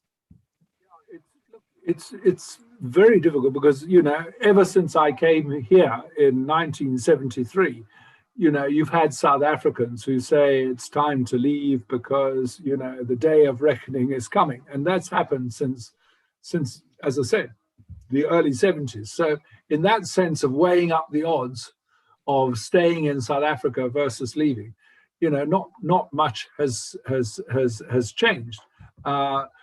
But obviously it's very concerning if you have an exodus of skills from a country, because, you know, that's, as we're saying, education is the number one condition of a winning nation. And it's the last thing that you can have. But that's why we've got to use this moment. And particularly because of the way, you know, when South Africans go to the edge of the cliff, they forget about race and they forget about religion and they forget about, you know, all the differences, and they actually come together as an effective team.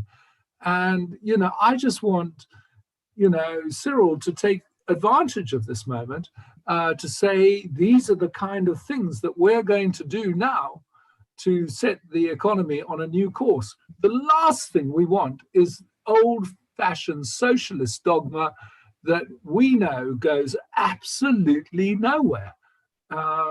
As it you know, as you can see in Russia and Venezuela and Cuba, you know, they haven't got economies where, you know, everybody has been uplifted. Even China hasn't, I have to say. There are still poor people in China, but they've uplifted at least 400 to 500 million people out of absolute poverty since the late 70s. And that's what's going to make a difference. If we start achieving that, then, you know, we lower the odds of the cautionary tale scenario. Benji, do you want to select one or two questions and start on some of the audience questions with Clem, if you don't mind? Clem, we'll try to get you out of here in 10 minutes, if that's okay with you. I'm fine. I'm loving this. So, you know. Well, we're getting such favorable responses, and we've got so many questions to get through. So one of our audience asked that, do you believe that Africa is the new frontier? What is your thoughts on some of the flags around Africa and where Africa is going? And what is your time frame on that? Yeah, look, you know, Africa is like South America. It's because they're individual countries. It's not like the United States, where, you know, you have a sort of federal government of Africa. Yes, we've got the Pan-African Assembly, but essentially, you know, there's huge differences between the performance of nations in Africa. But we've had some outstanding performances, funnily enough, close to home. And I know they're very small nations, but on the whole, Botswana has been very successful in moving on from diamonds to other things. Namibia, likewise, has actually created quite a dynamic economy. Nigeria, we know, has a lot of entrepreneurs. And what really has come across is that how much technology and the new devices that are available have transformed the way one does business in places like Lagos. And, you know, you do your accounts on your iPhone, you market yourself.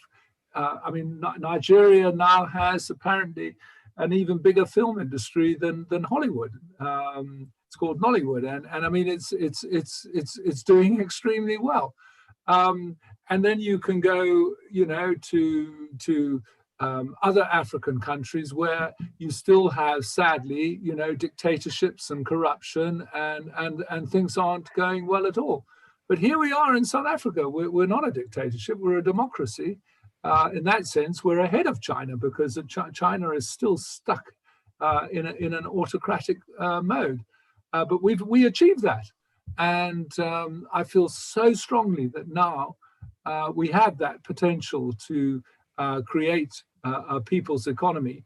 And Africa as a whole has a very young population. So it's not that grey flag I talked about, which has slowed down Europe and slowed down Japan. Really hasn't applied to Africa. And I remember a statistic, I don't know what it is today, but I remember it was around about 2017, that 7 out of the top 10 fastest growing economies in the world were in Africa.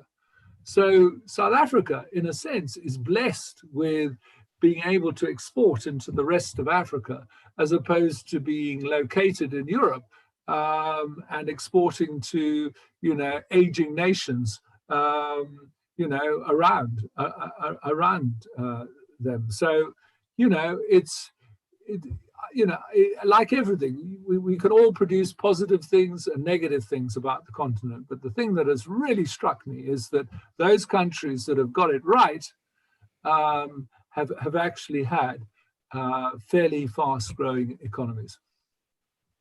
So you mentioned China. Another question from an audience member is, and we've seen on the JSE so much value destruction in Naspers, on the clamping down of certain activities. What do you see that as a flag, and where do you see that going?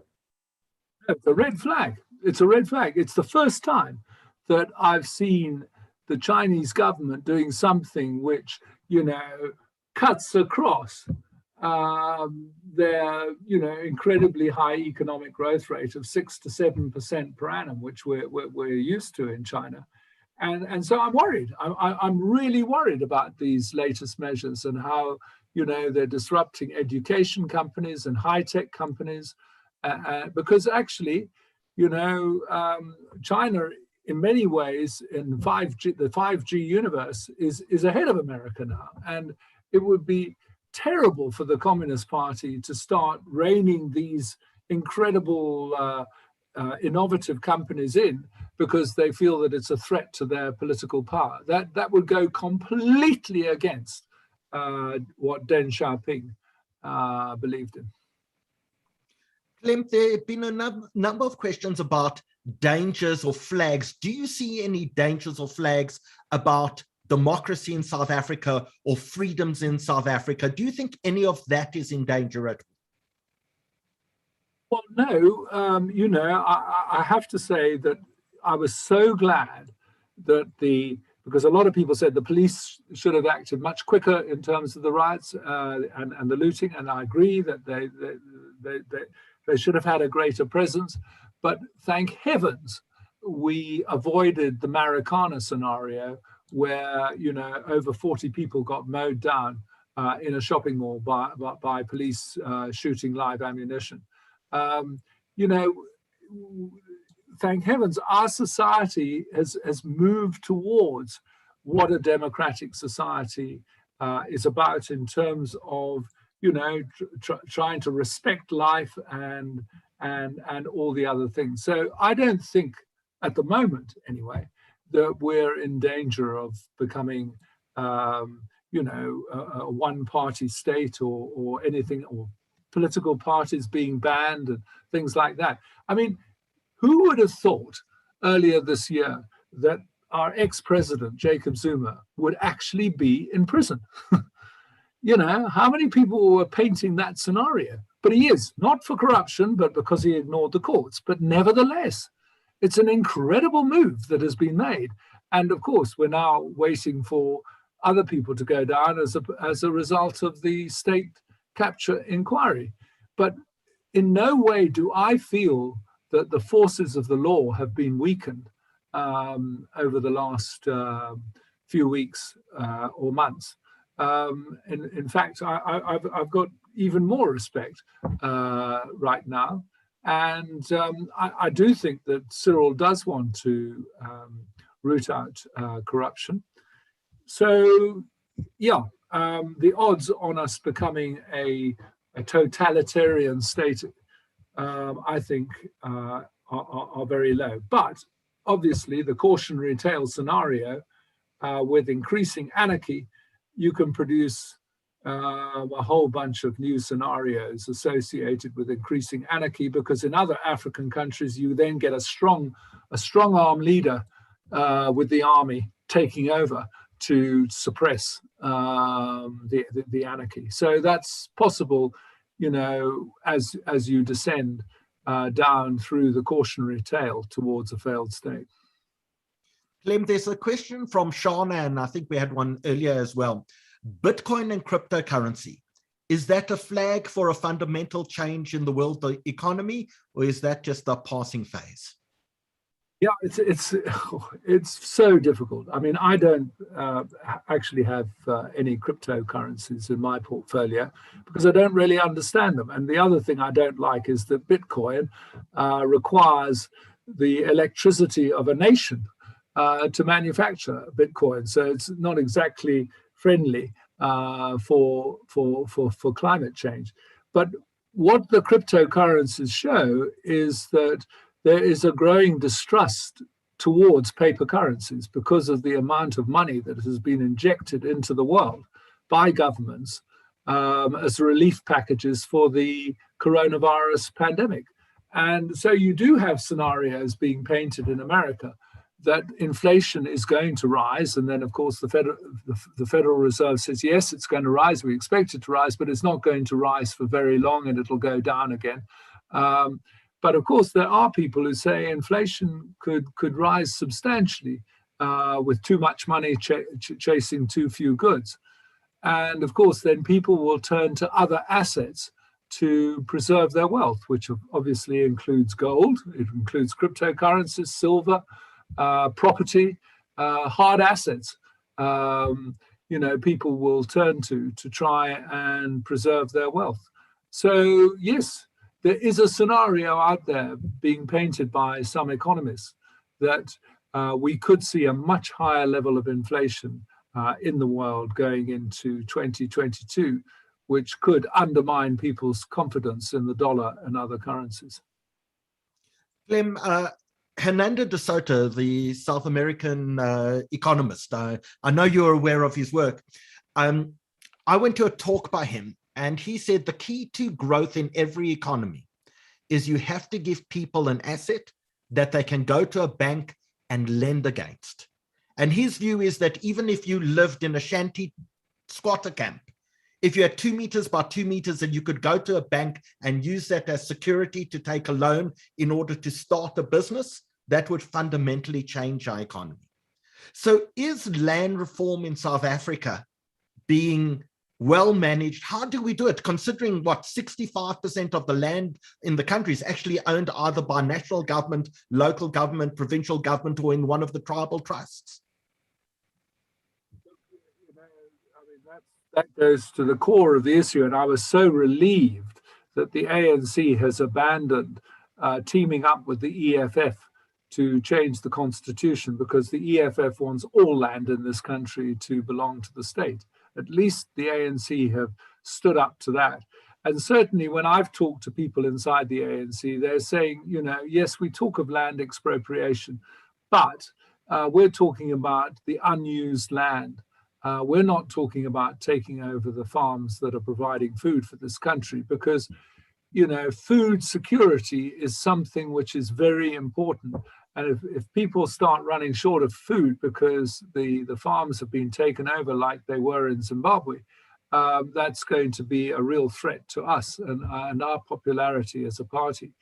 So, I feel very strongly that private property has to continue. And we actually quote De Soto in our book for that very reason, which is you've got to give even the smallest business title over their possessions and property, so that, as you say, they can borrow against that with the bank. So, this would be part of creating a new economy, that we ensure that people have access to private title of property and their homes, which we haven't got at the moment. Benji, I know you want to ask about Julius Malema.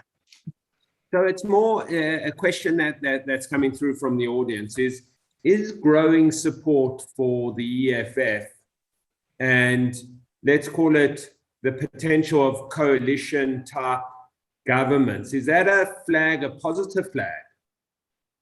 Where or would a positive flag be more well-run and very successful ANC? Which is the better flag? For me, without a doubt, it's a better run ANC, and an ANC that is prepared to, really go into partnership with the private sector to create a new economy. Because Julius Malema has incredible charisma. I mean, I was really struck by that when we had the debate. And I must say he was a very genial person to debate against. And he had the entire EFF leadership in the audience as well. But I would love him to change his ideas. I really, with all the charisma he has, if only he could say, I want to create an entrepreneurial economy, because he's still young and he would, have a lot of young people who might come along with him. But, the EFF in its present state and with its present policies, I don't think it would be a good flag to see some kind of deal with the ANC. No, I mean, they have to change their policies, because I don't want to just go on saying the old-fashioned socialist model simply doesn't work. And the decentralization of power, maybe that's what the question is is, let's say, let's keep it other party neutral, where there's less power for the ANC. Would you see that as a positive or a negative flag? Well, obviously, I would see that as a positive flag. You know, that because in a sense, a people's economy is a ground-up revolution. It's not a national development plan being implemented. So I want to see the kind of energy that went into protecting assets in KwaZulu-Natal after the looting. That wasn't sort of, you know, it didn't come from the Minister of Police or anybody from above. It was communities responding from below. And so, yes, in that sense, one of the key conditions of a people's economy is a lot of that energy to create new industries and opportunities, you know, comes out of people themselves. And you just don't have that kind of terrible red tape and obviously corruption and other things weakening that energy. Clem, my last question to you is about the influence that you have. You obviously have put in an enormous amount of time and energy and thought into this. Do the people in power today actually listen? Well, you know, I try my best. I don't know. I mean, you know, we haven't got the commission, the Entrepreneurship Council yet. We haven't got people saying, we've got people saying small business is important and da. So, you know, that's already in the dialogue, but it isn't seen in the kind of crucial role that I see it because, as we discussed earlier, the changing nature of work. And, you know, you cannot have an unemployment rate of 35% and think it's a positive scenario. You've got to get that down to maybe between 5 and 10, and if you're like America, below 5. So, you know, I'm only going to start becoming really confident when I kind of see the things being done which I've been talking about. And yeah, I do my best in terms of publishing material, but what I'm not doing is obviously, you know, I'm not part of the Entrepreneurship Council at the moment, but I really, really do hope that Cyril hears that message, because it would be so easy for him to do. And you know what? There are so many talented people out there who would just love it to happen and would devote free time and energy to making this council work. And so, yeah, it's something that can happen. So I just sort of offer a benediction to Cyril and to all the politicians. I say, may the fox be with you. Well, Clem, that benediction is, I think, something that we all need in this country. You've given so generously of your time. You know, they say that fools and prophets predict the future, but I think the clever people never predict the future. They just call it scenario planning. So they can't be called either of those two. I want to remind people I have to tell you something. Just yes. Hold on, Howard. In the book, we have one of our philosophers is Karl Popper. And he says, no statement is valuable in science unless it can be proved to be incorrect. So there are aspects of our scenarios which are, you know, putting a line in the sand. And yeah, we may be incorrect if the future turns out differently. But would you mind if I just read the final paragraph of the book? Please do. And as we do that, Leonie van Tonder is wishing you a happy birthday for the 8th. Oh, yes. And Clem, we're having quite a few people coming through saying, will you stand to be the president? Thanks. Oh, a bit old. Mind you, I'm not as old as Biden. Yeah, I was just going to say, America proves you're never too old to be president. And a lot more mental agility than Biden. Yes, I would say that's a low benchmark. Anyway, let me just read you the last 2 paragraphs. Flush with victory after invading a number of city-states in southern Greece, King Philip of Macedon, father of the famous Alexander the Great, turned his attention to the powerful Sparta. He besieged the city and, confident of the outcome, sent an unambiguous threat to its leaders. If I defeat you, we will raze your city to the ground. We will kill every man and boy in the city and take every woman and girl into slavery. The Spartans sent a one-word reply, if.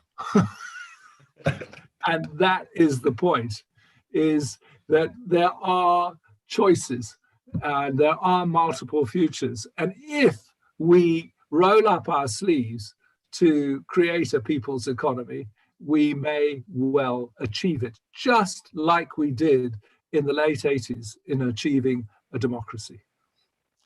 Clem Sunter, it's been such an honor and a privilege to have you with us this evening. There have been thousands and thousands of people who've watched. I want to make sure that everyone goes out and buys a copy of this book, Thinking of the Future. Danny, show us that image of the book again, available at Exclusive Books, available from Take-A-Lot, available from Loot, available from Amazon. And so many people have also asked us, where can they get a copy of tonight's recording? All our recordings are on YouTube under the South African Jewish Report channel. Please refer people to watch this. I think there's been such unbelievable great wisdom that has come from those gray hairs on Clem Sunter's head. So Clem, thank you so much for joining us this evening. You truly are one of the greatest assets in South Africa, and it's been such a privilege to spend the evening with you. I'm going to ask everyone watching us to leave a message for you, not just a birthday message, but a message. You've given us a benediction. Let everyone give you too a benediction from someone who has defined for us the mind of a fox. Thank you. Thank you, Clem. A reminder to everyone watching as well. First of all, a huge thank you to Danny and Britt who've been on controls this evening. Everyone involved in this is a volunteer. No one gets paid. Benji's a volunteer. I'm a volunteer. Danny's a volunteer. We're all doing this because we want to serve a better South Africa. And you can help us by joining part of our family. We continue to publish the South African Jewish Report and bringing you probably the best journalism in South Africa. We'd love the people watching, if you're not already a donor or a patron, to join our patron campaign. We don't care if you give us 5 Rand or 5,000 Rand, but become part of the family, because it's our obligation to make sure we can continue to bring these webinars and this news to the people of South Africa. Danny, please show us our patron campaign a poster. And after that, just a reminder, we'll be back with you on Sunday evening, where we're going to be doing a COVID update with some of the best COVID researchers in the world, and Monday evening with Sean Brokenshaw, the music guru, where we're going to be looking at the history of Jewish music or Jewish musician megastars, from Streisand, Bette Midler to Pink and Drake, all on Monday evening. Thank you all for joining us. We'll see you again on Sunday evening. Cheers, Clem. Good night. Thank you so much. Thank you so much, Clem. Everybody. Thank you. Cheers. Cheers, Benji.